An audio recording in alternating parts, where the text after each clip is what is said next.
And she found that after she installed those meters next to the door, that the energy consumption in the whole housing complex went down by 30%.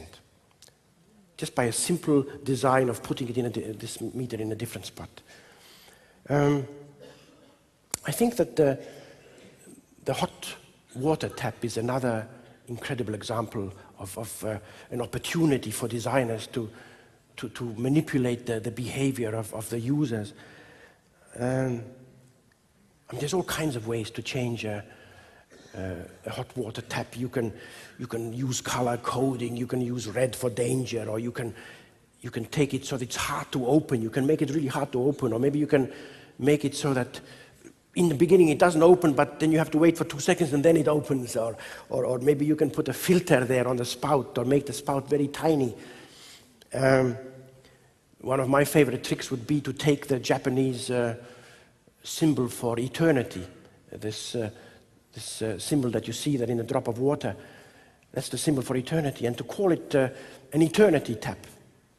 And this, if you put a brand, if you make an eternity brand hot water tap, then it will remind people that energy and water is forever, that future generations will have to use good water and have good energy for thousands of generations to come after you. So eternity is a nice brand name, I think, for a tap. And imagine millions of people all around the world using taps like this, and how much energy you could save. And so I think there's a lot of work that we can do there, just in a simple thing like changing the design of a tap. Another good example is what I call a carbonometer. So that instead of, when you press the accelerator, instead of just the speed of your car going up, it shows you how much carbon you're pushing out of your tailpipe. It shows you how much global warming, how much carbon you're doing there.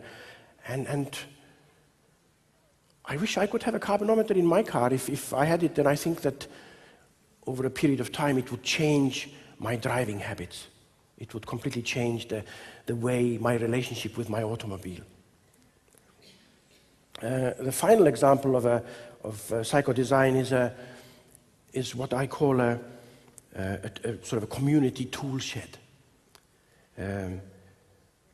Imagine that, right now, I don't know what it's like in Germany again, but in North America you have a block of a community, and in every house they have their own lawnmower, they have their own drill, they have their own hammers, all the tools, everybody's self-sufficient, everybody has their own castle that they live in.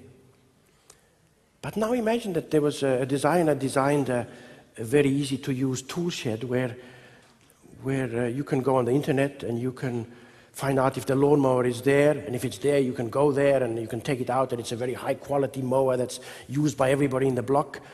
Maybe while you go there, you can meet some other people who are going there to pick up something else, and all of a sudden you're rubbing shoulders with your neighbors. And so if you think about it, if we were able to design neighborhood tool sheds, then we wouldn't just be saving a lot of energy because we would need less tools, but we would actually be creating neighborhood solidarity.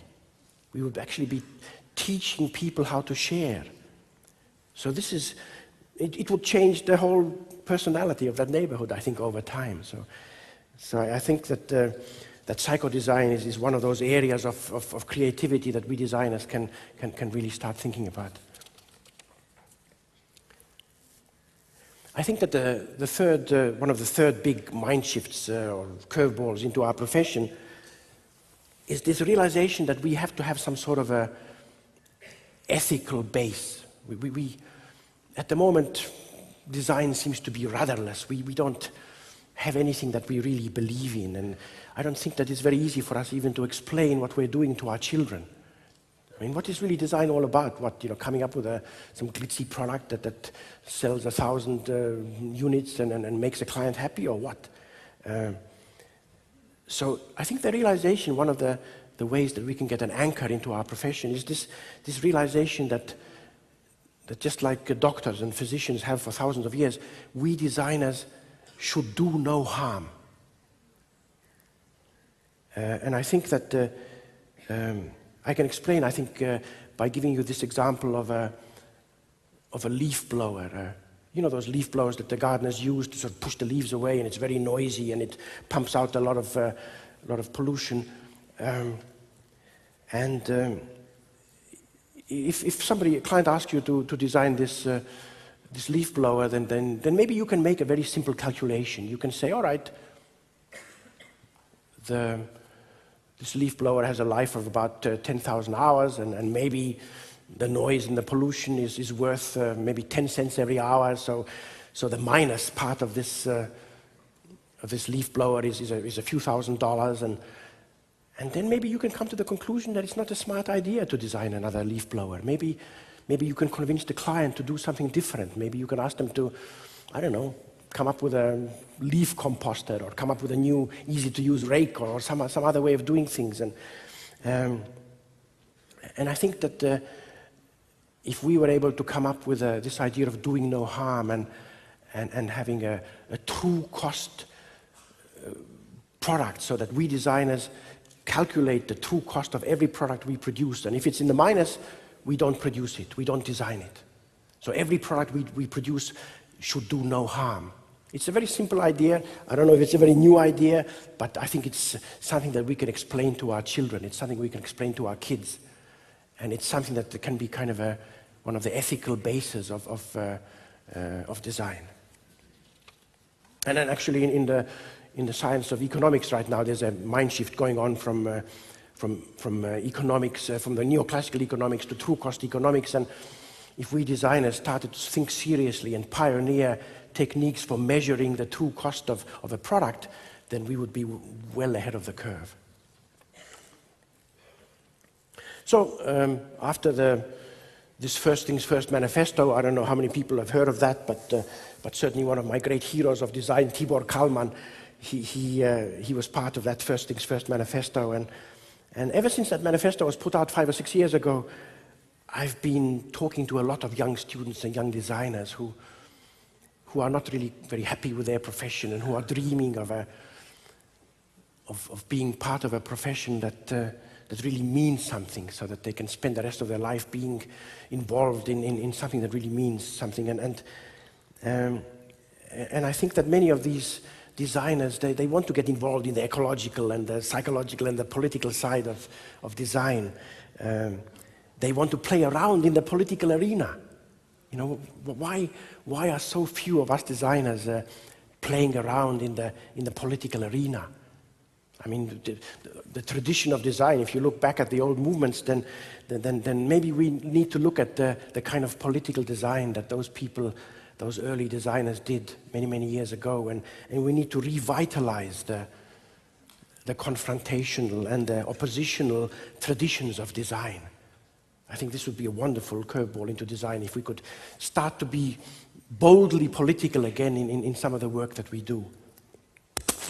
And then I'd like to make a few very simple predictions now. I hope that over the next few years that we're going to see a changing of design. I hope we see a few rougher clothes, for example, and rougher offices where the feeling is not this sort of a sanitized, fluorescent kind of a mood that I see in so many design offices.